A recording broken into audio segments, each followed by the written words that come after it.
Bonjour, aujourd'hui je vais vous parler de la reproduction végétative et se divise en étapes naturelles comme cette maïs, sa graine se transforme en une nouvelle plante et l'étape in vitro, ça veut dire la vitre, comme cette croissance de cette plante-là.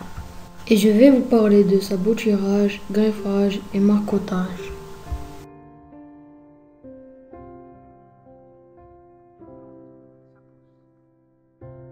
Certains végétaux se multiplient naturellement sans passer par la reproduction sexuelle. Un nouveau individu se forme à partir d'un organe de la plante mère. La multiplication passe seulement dans le cas du fraisier. Il y a formation des tigres aériennes rampantes, de place en place, se formant des bourgeons et des racines qui sont le point de départ de nouveaux pieds. La multiplication par tubercule pour la pomme de terre des tiges souterraines reflète par les réservés permettant d'obtenir une nouvelle plante. Par développement des bourgeons. La multiplication par rhizome des tiges souterraines peuvent s'enraciner et donner une nouvelle plante. La multiplication par bulbes chez l'ail. Les bulbes secondaires formés sur les côtés de bulbes sont capables de s'en détacher puis s'enraciner pour se développer en une nouvelle plante. On appelle plante tous les individus nés d'un même organisme et possédant le même patrimoine héréditaire d'un tubercule, un stolon, un rhizome, un bulbule, sont donc à l'origine d'un clone. La méthode in vitro. C'est une méthode pour cultiver des plantes ou des cellules sur le milieu nutritif artificiel. À l'origine, la méthode était destinée à régénérer certaines plantes infectées par des virus. Maintenant, elle est également utilisée pour multiplier des plantes en grand nombre. Chez la pomme de terre, par exemple, on peut repiquer des fragments de gemme comportant un œuf muni, d'une petite feuille et d'un bourgeon. La plante issue de la bouture peut être augmentée à son tour et conduire à d'autres boutures. Un seul bourgeon permet de conduire au moins d'un an de 2 millions de plantes, toutes les identiques à la plante mère.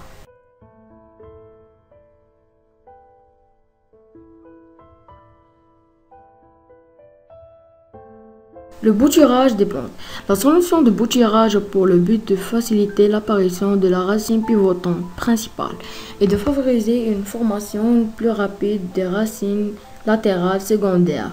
Cette solution est composée d'eau et de complexes racinaires. Dans cette présentation, nous utilisons le canastar spécialement connu pour le bouturage et le semix. La solution doit être préparée à un HP compris d'entre 5,5 et 6,5 étant idéal pour la plupart des boutures végétaux, fleurs, légumes. La solution pour le bouturage est utilisée pour le traitement et l'arrosage du substrat jusqu'à la formation de racines.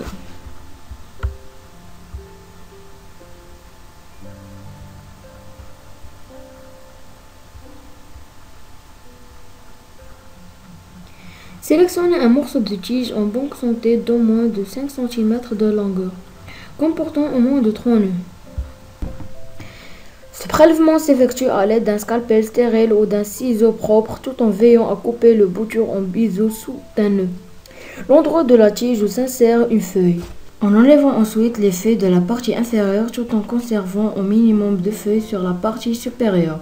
Pour les plantes, passe dans de grandes feuilles en taille de feuilles restant de moitié afin d'éviter de trop grande évaporation. Pour ne pas dessécher des boutures, en attendant le repiquage, on peut les mettre dans un verre d'eau.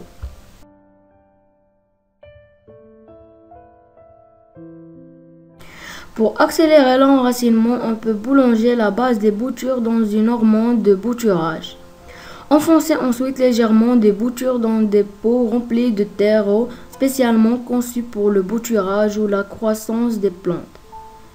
Pour le premier arrosage, il est recommandé d'arroser le substrat avec la solution pour le bouturage avant de placer les boutures afin de ne pas les noyer. Les jours suivants, arrosez régulièrement avec des très petites quantités de solution pour le bouturage jusqu'à l'apparition des premières racines. Le substrat doit être légèrement humide mais pas détrempé afin d'optimiser l'entraînement des boutures. Il est forcément recommandé de placer les boutures dans une mini-serre puis sous un éclairage horticole spécialement conçu pour la croissance des plantes. Les jeunes boutures seront ainsi à un taux d'humidité et à une température idéale. Afin d'augmenter le taux d'humidité, vous pouvez utiliser un brumisateur. Pour augmenter la température, vous pouvez utiliser une mini-serre chauffante. Le greffage. Les semis seront appliqués lorsqu'ils auront 2 ou 3 vieilles feuilles.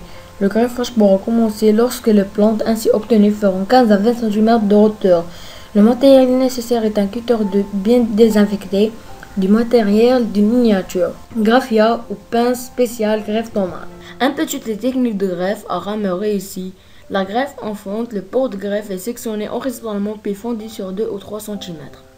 Le greffon taillé en double biseau est inséré dans la fonte en miniature.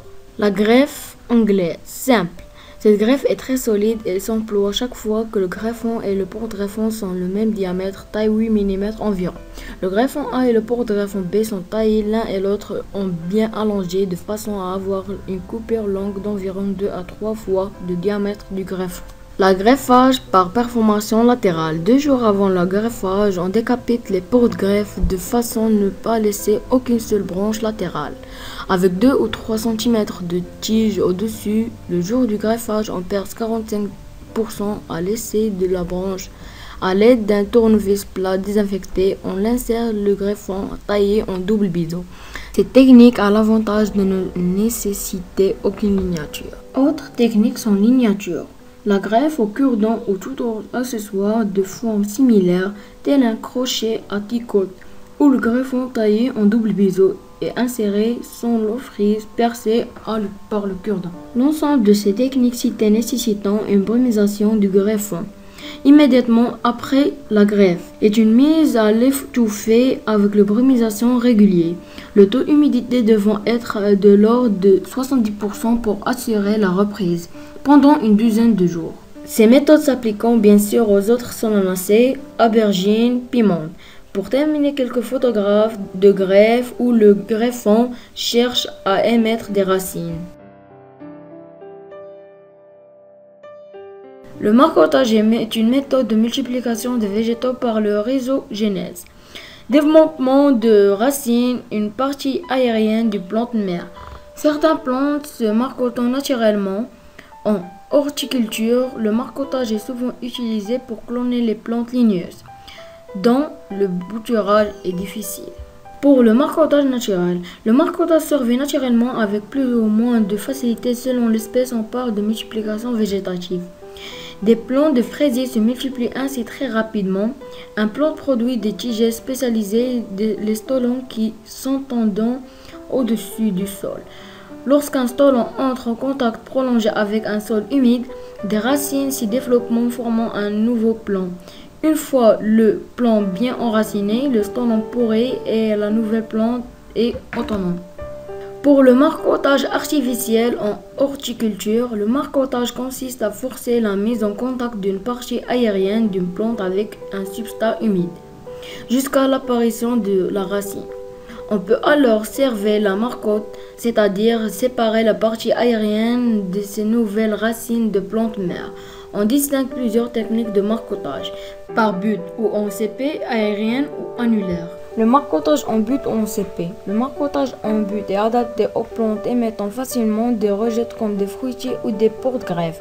Durant l'hiver, la plante mère est rabattue en dizaines de centimètres du sol, le nouveau rameux se formant durant le printemps. Quand il atteint une hauteur de 10 cm environ, la technique consiste à former une butte autour des rameux avec un mélange de sable et de terre. À l'hiver suivant, des racines se sont formées à la base de chaque rameux qui pouvant être servées et remplacées. Pour le marcottage aérien et adapté aux arbustes en enracinement difficile et aux plantes l'intérieur, il consiste à effeuiller le milieu d'une branche, à l'inciser puis à l'envelopper cette partie d'un mouchon rempli d'un mélange de terreau et de sable. En conversant ce mouchon humide, des racines se formeront et les branches pourront alors être servées. Contrairement aux autres techniques de marcottage où l'incision est facultative, le marcottage aérien requiert incision et hormones de bouturage.